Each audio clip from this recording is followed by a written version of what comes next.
Selamat datang di Yukan Kenong Official. Tekan tombol subscribe, like, dan tinggalkan komentar di bawah serta nyalakan lonceng bila Anda menyukai video-video dari kami.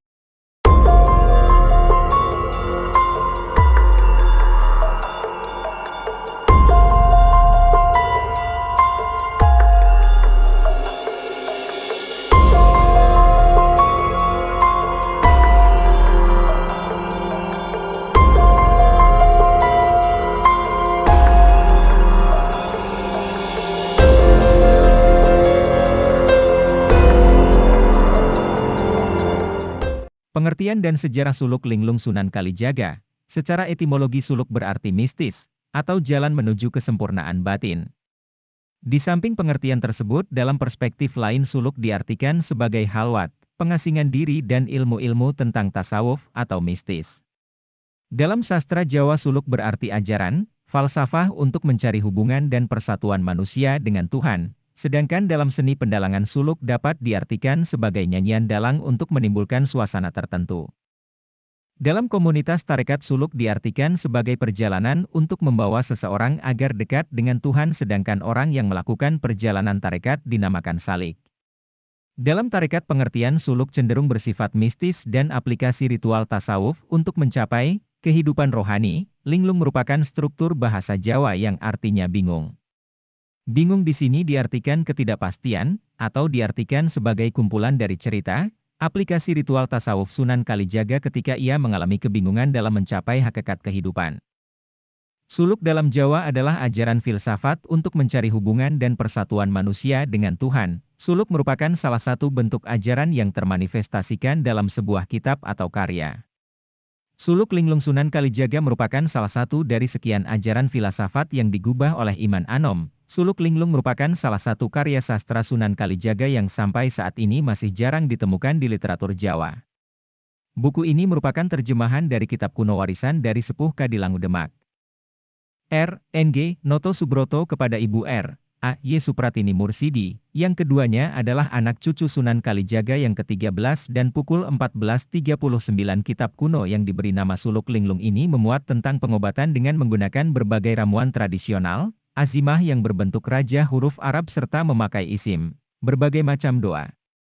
Di samping itu suluk merupakan sebuah goresan dalam bentuk bibliografi dari proses kehidupan batin seseorang atau tokoh. Buku kuno ini menggunakan simbol-simbol prasastri penulisan Ngerasa Sirna Sarira Aji yang berarti bermakna 1806 Caka bertepatan dengan tahun 1884 Masehi.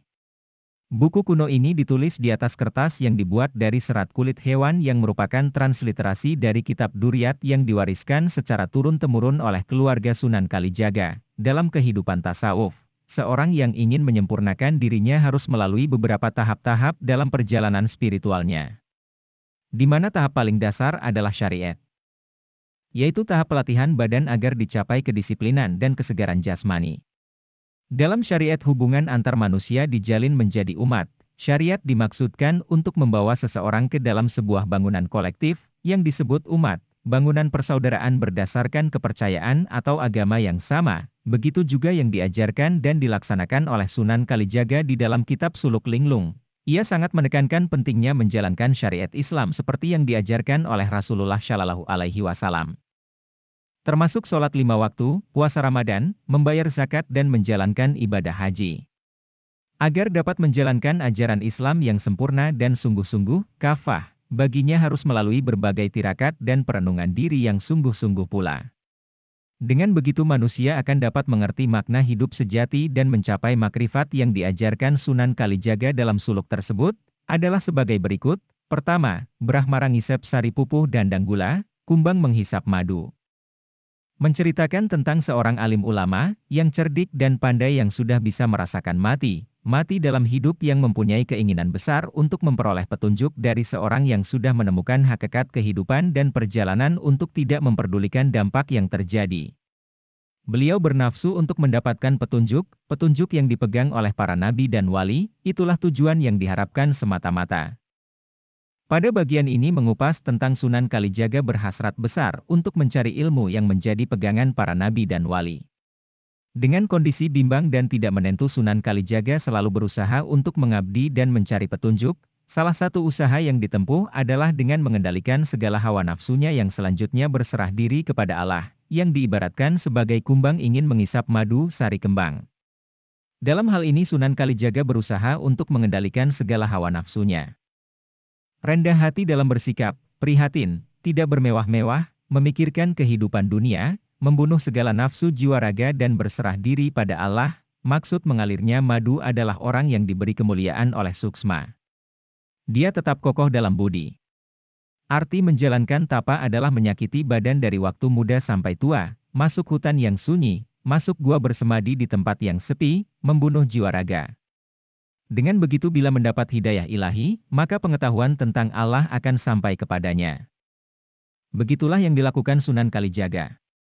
Manfaat orang yang suka prihatin, seluruh cita-citanya akan dikabulkan Allah. Apabila belajar ilmu akan mudah paham, apabila mencari rizki akan mudah didapatkan dan apabila melakukan sesuatu pekerjaan akan cepat selesai. Demikian tapanya para ulama dan wali Allah yang telah sempurna tekadnya.